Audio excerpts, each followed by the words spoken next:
लश्कर भी तुम्हारा है, सरदार भी तुम्हारा है। लश्कर भी तुम्हारा है, सरदार भी तुम्हारा है। तुम झूठ को सच लिख दो, अखबार तुम्हारा है। इस दौर के फरियादी आखिर जाए कहाँ? इस दौर के फरियादी आखिर जाए कहाँ? कानून भी तुम्हारा, दरबार भी तुम्हारा है। नमस्कार, मैं आकाश ओझा।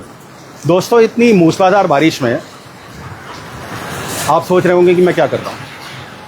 तो उसका रीज़न ये है कि जब मैं घर से इस खबर को कवर करने के लिए चला तब मौसम बिल्कुल ठीक था। हालांकि मैंने अपने छोटे भाई, अपने कैमरा पर्सन मनीष से कहा भी कि आज पूर्वा चल रही है, और मुझे घुघूत की कविता की 2 लाइनें भी याद आ गई कि कारे बादल आन डरावे, भूरे बादल पानी लावे। तो बादल भूरे थे, मुझे लग रहा था बारिश होगी, लेकिन चलो रिस्क लेके हम लोग निकल लिए और अपनी स्कूटी पे मैं आया हूँ गल्ला मंडी। दोस्तों, यहाँ से लगातार मुझे शिकायतें आ रही थी। जो मेरे दर्शक हैं या इस शहर के जो सुधी नागरिक हैं, वो लगातार ये चीज़ कह रहे थे कि अतिक्रमण हटाओ अभियान, सफाई अभियान बाज़ार में चलता है, लेकिन गल्ला मंडी में इसमें अनियमितताएं होती हैं, विसंगति होती है, डिस्क्रिपेंसी होती है। इसकी बानगी देखने मैं यहाँ पर आया था और मैंने सोचा था आप लोगों को भी दिखाऊं। तो दोस्तों, इसकी शुरुआत मैं यहीं से कर रहा हूँ जहाँ मैं खड़ा हूँ। मैं मनीष से कहूँगा पैन करके दिखाएं। ये दोस्तों 2 स्लैब्स हैं जो एक 10 फीटी दुकान के आगे रखे हैं। ये आज से 25 दिन पहले हटाए गए थे नगर निगम के द्वारा, और उसके बाद इस नालियों की सफाई भी की गई थी। बारिश हो रही है, मैं चाहूँगा मनीष से कि छतरी लेके कर लें ताकि कैमरा हमारा ख़राब ना हो। ये आगे जाके मनीष दिखा दो। ये देखिए आप, ये नाली इस समय पूरी भरी है। जब मैं आया था 1.5 फीट लगभग नीचे थी, 1.5 फीट नीचे थी, पानी नहीं था। ये जल भराव आपको दिख रहा होगा, कहाँ से पानी आ रहा है वो देखिए उधर। और दोस्तों, ये जो है ना, ये कोई दीवार नहीं है। मनीष, एक बार अब उस तरफ पैन करके दिखाओ।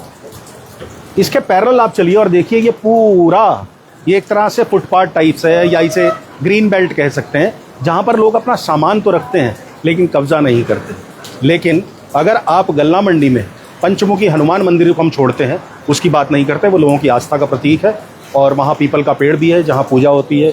शनि जी का मंदिर भी स्थापित है, वहाँ मैं स्वयं आता हूँ और उसकी स्थापना में भी मौजूद रहा था। लेकिन उसके जस्ट बगल में, मनीष बाहर से जाके दिखाओ, इधर से इस तरफ से, ये देखिए, ये दीनानाथ जी कोई पूड़ी भंडार है जिन्होंने पूरे तरीके से यहाँ पर ब्लॉकेट कर रखा है, और इस ब्लॉकेट से इन्होंने ना सिर्फ इस दुकान को ख़त्म कर रखा है, उस रोड से आने वाले, काशीपुर हाईवे की तरफ से आने वाले लोग इस दुकान को नहीं देख सकते। प्लस नगर निगम के तमाम दावे जो अतिक्रमण हटाने को लेकर हैं, उसको धत्ता बताते हुए ये अतिक्रमण किया गया है। और देखिए, सबसे बड़ी बात, जिस डिस्क्रिपेंसी की मैं बात कर रहा हूँ, वो डिस्क्रिपेंसी ये है, मनीष आगे आओ, कि यहाँ पर सिर्फ 2 स्लैब हटाए गए इस दुकान के आगे, और इनके आगे से कोई स्लैब नहीं उठाया गया, जबकि यहाँ पर पारदर्शी ग्रिल लगी हुई है जिसको हटाकर आसानी से सफाई की जा सकती है। लेकिन इसको खोलने की जगह मैं थोड़ा भीग भी रहा हूँ दोस्तों, क्योंकि मेरी मजबूरी है यहाँ आने की, अगर आपको दिखाना है सही तरीके से। लेकिन इस तरफ से कुछ नहीं छुआ गया। आखिर ऐसा क्या ये दीनानाथ स्वीट्स के अंदर सुरखाब के पर लगे हैं जो नगर निगम वाले इन पर कोई कार्रवाई नहीं करते। और इसके आगे भी देखिए, इसके आगे भी कोई स्लैब्स नहीं हटाई गई किसी भी तरीके से, सिर्फ इन स्लैब्स को 25 दिन से हटा दिया गया है। और आप जल भराव की समस्या देखिए, ये गंदगी कैसे ऊपर आ रही है, ये आप देख सकते हैं। इस गंदगी में मोस्टली चीज़ें जो हैं वो इसी रेस्टोरेंट की हैं। यानी ये रेस्टोरेंट वाले क्या करते हैं, अपनी सारी गंदगी को डंप करते हैं। वो दिखाओ मनीष पैन करके, सारी डंप करते हैं नाले के अंदर, जिससे ना सिर्फ नाला चौक होता है बल्कि ओवरफ्लो भी होता है। ओवरफ्लो होने की स्थिति में आप जानते हैं शहर में क्या हाल होता है। मैं भीग गया हूँ पूरी तरीके से दोस्तों, लेकिन मेरा दायित्व है कि जो असलियत है वो मैं आपके सामने लेकर आऊँ। मैं आपको कुछ फोटोग्राफ्स भी दिखाता हूँ जो यहाँ आने से पहले मेरे पास थी, जो मुझे सुधी, ये देखिए आप फोटो, ये लगभग 1.5 फीट गहराई में था। मैं आपको और दिखाता हूँ फोटोग्राफ्स। ये देखिए आप, ये जो मैंने स्लैब आपको हटी हुई दिखाई, ये स्लैब्स हटाई गई, कितना गहरा था। और अब देखिए क्या स्थिति, आप वस्तु स्थिति सामने देखिए। पानी वहाँ से लगातार आ रहा है नाली के अंदर, और नाली का जो कूड़ा है वो सब ऊपर आ रहा है। और थोड़ी सी बारिश अगर और होगी तो ये सड़क पर बहने लगेगा, ये बीमारियों को न्योता देने लगेगा। साथ ही साथ आप देखिए, इसमें तमाम कोल्ड ड्रिंक्स की बोतल, कॉफ़ी के मग्स और जितना भी सामान है, मोस्टली वो रेस्टोरेंट से रिलेटेड है। आखिर किसने इसको इतनी शक्ति दे दी? दीनानाथ, ये जो रेस्टोरेंट है, जो ये नगर पालिका के, नगर निगम के नियमों को धत्ता बताते हुए यहाँ अतिक्रमण करके बैठा है। और इसको रोकने वाला कोई क्यों नहीं है? क्या सफाई कर्मचारी यहाँ आते हैं, या हमारे मेयर साहब ही आते हैं, और या फिर पार्षद ही आते हैं? यहाँ के पार्षद मेरे ख्याल सौरभ शर्मा है जो कांग्रेस से आते हैं, क्या उनको भी ये चीज़ नहीं दिखती? क्या गल्ला मंडी की स्वच्छता सफाई मेंटेन करना उनके कर्तव्यों में शामिल नहीं है? ये सोचने वाली बात है। मैं और फोटोग्राफ्स आपको दिखाता हूँ। ये देखिए, ये दुकान खाली है, लेकिन ये जो दीनानाथ वाला है, इन्होंने अपनी पूरी यहाँ पर दीवार बना रखी है। जिस भी चीज़ की है, ये आयरन की, स्टील की है या फैब्रिक की है, मैं नहीं जानता किस चीज़ की है। आप ये देखिए, आपको क्लोजर व्यू और मिलेगा। एक ये दिन की है फोटो। हनुमान मंदिर के लिए मैं कुछ नहीं कहता, पंचमुखी हनुमान मंदिर, क्योंकि वो हमारी आस्थाओं से जुड़ा हुआ है। लेकिन एक दुकान को इस तरीके से कब्जा करने का अधिकार नहीं मिलना चाहिए। और अगर एक दुकान को मिल रहा है तो बाकियों को भी मिलना चाहिए, और अगर किसी को नहीं मिल रहा तो इनका भी ये हक हटना चाहिए। ये देखिए, ये थी नाली की स्थिति, सूखा बिल्कुल हुई पड़ी थी नाली। अब बारिश आई है, बारिश की वजह से थोड़ा सा ये दिखना शुरू हुआ है। ये देखिए आप, ये है दीनानाथ। और क्या ये दुकान की सफाई सिर्फ स्लैब हटा के नहीं हो सकती थी? आखिर क्यों एक दुकानदार की दुकानदारी लगभग खत्म कर दी गई, ये स्लैब हटा दिए गए? और सबसे बड़ी बात, यहाँ जो प्रभावित 2 दुकानदार हैं वो लगातार निगम में जाके 3 दिन से इस चीज़ की शिकायत भी कर रहे हैं, लेकिन कोई सुनवाई नहीं हो रही है।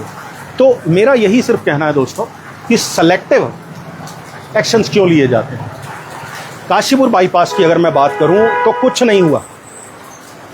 तमाम मेरे जैसे पत्रकार आके चीख चिल्ला लिए, लेकिन गांधी पार्क का अतिक्रमण हटाने की बारी आई तो मिनट नहीं लगा।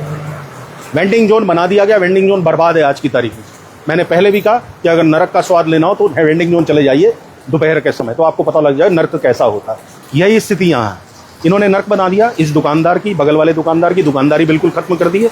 और सबसे बड़ी बात, ये दीनानाथ जी, इनको किसने अधिकार दिया है? आप एक बार फिर से दिखाओ मनीष, छतरी लो और बाहर दिखाओ उस तरफ का भी, कि क्या किसी ने कब्जा कर रखा है। मंदिर के आगे से दिखा के एक बार लाओ। मैं चल रहा हूँ आपके साथ बारिश में, कोई बात नहीं, कोई बात नहीं, मैं बारिश में आपके साथ चल रहा हूँ।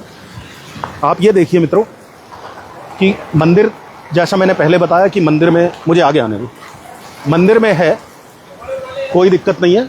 अब मैं आपको फ्रंटल व्यू दिखाता हूँ। लेकिन उसके बाद यहाँ पर जितनी भी दुकानें हैं, ग्रीन बेल्ट लोग यूज़ कर रहे हैं अपना सामान रखने के लिए, लेकिन किसी ने पक्का अतिक्रमण नहीं कर रखा। मंदिर की बात मैं फिर से नहीं करूँगा, मेरी भी आस्था का प्रतीक है ये मंदिर, लेकिन इस दुकान की बात ज़रूर करूँगा जिस दुकान पर अतिक्रमण कैसे कर रखा है। सनशेड्स तक आगे आए हुए हैं। ये देखिए, इनके काउंटर्स, मिठाई के काउंटर्स सब लगे पड़े हैं। आखिर ये अधिकार इनको किसने दे दिया है, ये सोचने का प्रश्न है। और प्लस सबसे बड़ी बात, ये विसंगति किस लिए, ये भेदभाव किस लिए कि कोई एक इंसान की दुकान के आगे से ये स्लैब हटा दिए जाएं, कीचड़ उसकी दुकान के आगे हो, कैसे उसकी दुकान पे कोई ग्राहक आएगा, कैसे उसकी रोजी रोटी चलेगी? और इसके अलावा किसी अन्य स्लैब को नहीं छुआ जाता है। ये देखिए, क्या इस स्लैब को हटाए बिना अगर सफाई करनी थी, इससे नहीं हो सकती? जो डिटैचेबल है, जो स्पेशली आयरन का बनवाया इसलिए जाता है, स्टील का, कि उसे खोल के तुरंत सफाई की जा सके। तो ये दुर्भाग्य है कि नगर निगम अच्छा काम कर रहा है। सुबह में मैंने एक रिपोर्ट दिखाई थी जिसमें मैंने बताया था कि नगर निगम बहुत बढ़िया काम कर रहा है, पुलिया बना रहा है। लेकिन अगर इस तरीके से सेलेक्टिव होगा, चूजी हो जाएगा अगर नगर निगम, तो सवाल उठेंगे। सवाल पार्षद से पूछे जाएंगे, सवाल मेयर से पूछे जाएंगे, सवाल नगर निगम की जो सफाई टीम है उससे पूछे जाएंगे। और सबसे बड़ी बात, जो अधिकारी हैं, हमारी MNA साहिबा, बहुत कड़क अधिकारी हैं सुना, उनसे भी पूछा जाएगा कि ये अतिक्रमण कैसे हो रखा है, ये पक्का अतिक्रमण कैसे अलाउड कर दिया आपने, और अगर इन्हें अलाउड किया तो बाकी सबको भी अलाउड करिए, फिर कब्जा करने दीजिए। फिर चाहे काशीपुर रोड हो, चाहे गांधी पार्क हो, चाहे रुद्रपुर का बाजार हो, फिर हर जगह कब्जा करने दीजिए। दोस्तों, ये पोस्ट करने का मेरा मतलब सिर्फ 2 दुकानदारों की प्लाइट दिखाना नहीं था, उनका दुख दिखाना नहीं था। उन्होंने मुझे बड़ा, एक कहते हैं कि हिम्मत के साथ या फिर किसी आशा के साथ मुझे फ़ोन किया। मुझे इसलिए आना पड़ा। और इतनी बारिश में आप देख रहे हैं मैं पूरा भीग चुका हूँ, फिर भी मैं इस पोस्ट को पूरा करने का प्रयास कर रहा हूँ। तो आपको लगता है कि ये गलत तरीका है और निगम को अपनी कार्यशैली में सुधार करना चाहिए, पार्षद को इस मामले में संज्ञान लेना चाहिए और निगम को इस दुकान का अतिक्रमण तोड़ना चाहिए। तो प्लीज़ इस पोस्ट को शेयर अवश्य करिएगा और आपके कमेंट्स की मैं प्रतीक्षा करूंगा। थोड़ा अपने आप को सुखाऊंगा, उसके बाद आपके कमेंट्स के जवाब भी ज़रूर दूंगा। तो बहुत बहुत धन्यवाद। भारत माता की जय। बात हो रहा है, हम भी आप यार मेरा माइक ना खराब हो गया।